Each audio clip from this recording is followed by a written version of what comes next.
Hey, gardeners, welcome back to Grow What You Eat with Shawnee Grows. Today, I want to introduce you to a concept that changes everything once you understand it. So, this is not new. Many people have talked about it over the years. I did not come up with this. It's called the continuous garden.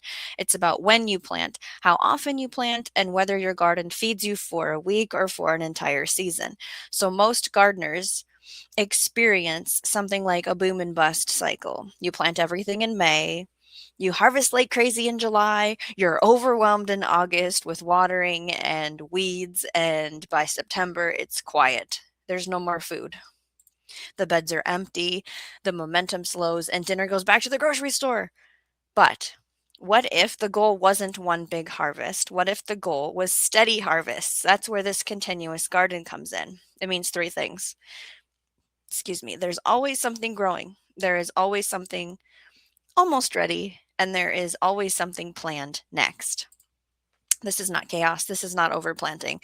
It is intentional overlap. Instead of thinking in one single planting, you think in these waves. We're also going to talk about layers. You plant, you harvest, you replant, you repeat this till nature says no more, right? So the first tool of a continuous garden is a succession planting. This simply means you don't plant all your lettuce at once.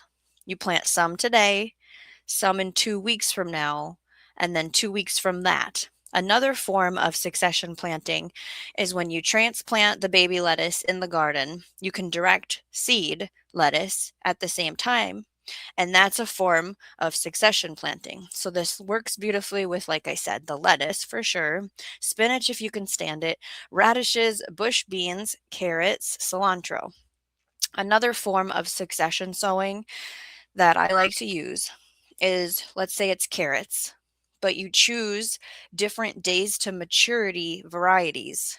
So let's say one is a 55 day, one is a 65 day, maybe one is a 75 day, or even shorter on the other end.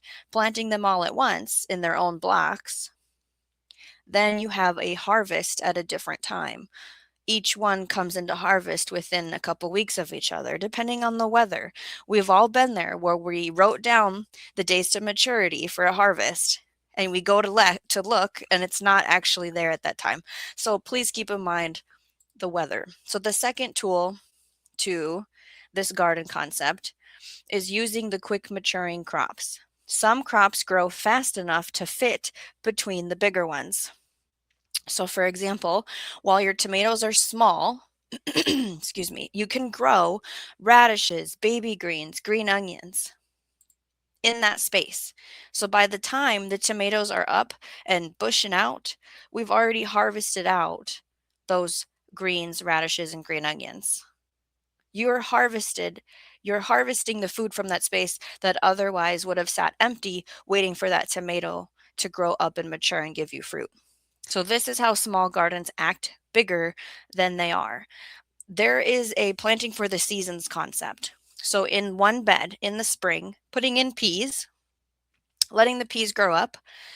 Once soil temps are warm enough, putting cucumbers at the bottom or tomatoes, having those peas get harvested out, chop and drop them down.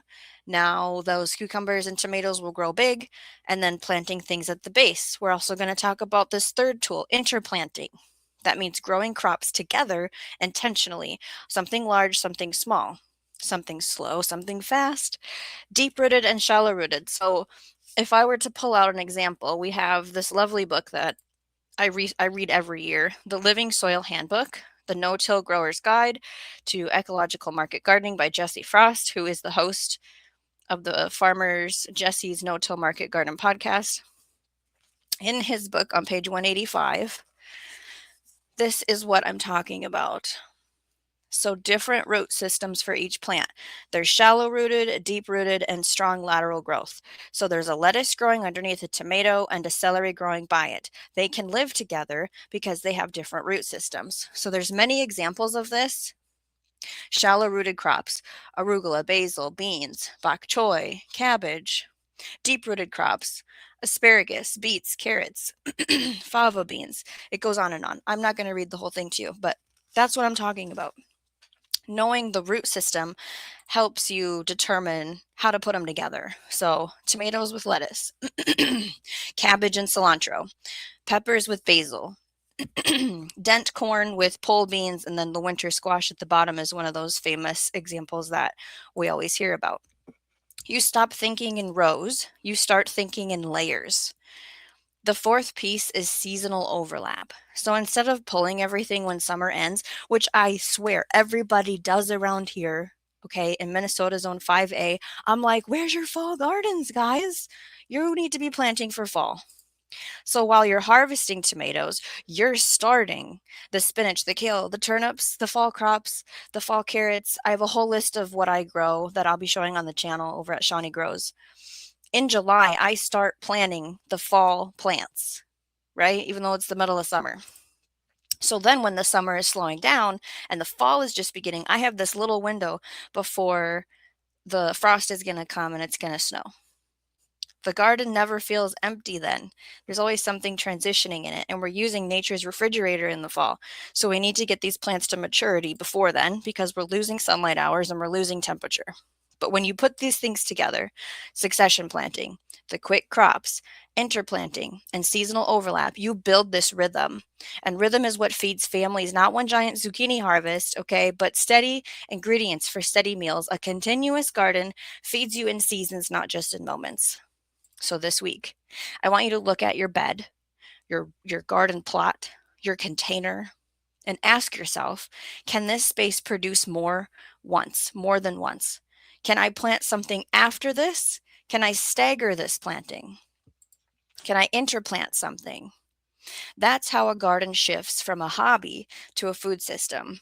I'm actually going to be giving away a free seed starting calendar that is a guide. So it's going to say how to know when to start things. Over on my channel, it's like a timing thing, indoors or direct sowing. It's going to be for my entire year, and it's going to help you plan out your entire year. So check out my live streams showing my 2026 seed haul, and then another live stream talking about my garden plan. I'm going to show you my maps, what plants come in the spring, what ones I plant for summer, what ones I plant in the fall. Some crops stay in that spot the whole season. Some crops get rotated out and harvested. And what's on my filler list? What do I always have started just to fill a little empty pocket if we have a little crop failure, right? We want to know how to do that.